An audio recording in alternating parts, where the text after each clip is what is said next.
Hi, everybody. This is Josh Culp.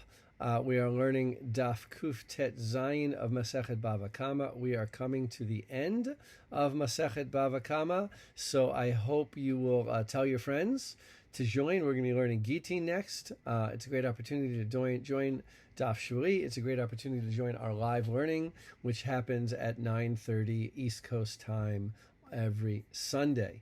And I wanted to just maybe make a couple overall comments on the nature of many of the questions that appear at the end of the Gemara here on this page, and I think they could all be categorized under the case of can I cause a loss to other people when I really needed something, either to protect my person or more likely in these cases to protect my property, and if I am doing something for another person, can I claim my wages when they didn't ask me to do something?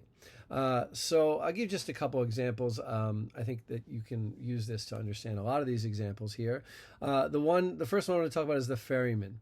The ferryman, there is the question of if somebody says he's running away from a prison and he says he's going to give him more than he normally gets for his wages for crossing the river, then that person can say, look, I was only kidding you. However, Rami Bar Chama says in the end, you can't cause the ferryman a loss. Right? If his wages are usually, let's say, half a dinar, then you definitely have to pay a half a dinar. Just because you're running away from something, just because you need essential services, doesn't mean you don't have to pay another person's wage. Right? Makes sense. The other person has his own bills to pay, has his own children to feed. And Rami Bar Chama says, in addition to that, he seems to hint that if you by forcing the ferryman to cross, by promising him a higher wage, and then causing him a loss because he was also fishing at the time, you can say to him, look, your normal wage, I promised you a dinar, which is a lot. Your normal wage is half a dinar, but you lost 3/4 of a dinar, for instance, because you weren't fishing at the time. The ferryman does not have to suffer a loss. Right? These kinds of situations I think we get ourselves into a lot in emergencies. The question is of price gouging, the question of whether or not stores or places that offer essential services are allowed to raise their prices at the time of emergencies. I don't think this maps out directly onto that question, but I do think it's related. Another question I think is very interesting is somebody who goes to try to save somebody else's property and fails. Does he still have to get his wages? What if he loses something? So Rebbe says he still gets his wages because after all, he was trying. And when somebody tries to do something, and that's even if they fail, sometimes, as the next Breita says, he gets full payment.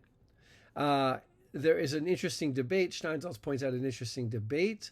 What happens if he tried to save somebody else's property without even being told to do so? He brings a debate that is in the Shulchan Aruch, whether or not, if I go to try to save your property, I fail.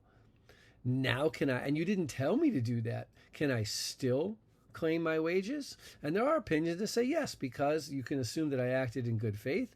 If I acted in good faith and tried to do something on your behalf, the assumption is you would have wanted me to try to do that thing on your behalf. It's some kind of utilitarian principle. Generally speaking, we want people to act in our best economic interests. And therefore, even if they fail, I still have to pay them at least the wage that they would have expected to get for their work.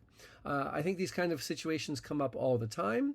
And it's interesting to think about the competing needs of both parties, both the person who is doing the favor for the other person and the person who is receiving the benefit of the favor.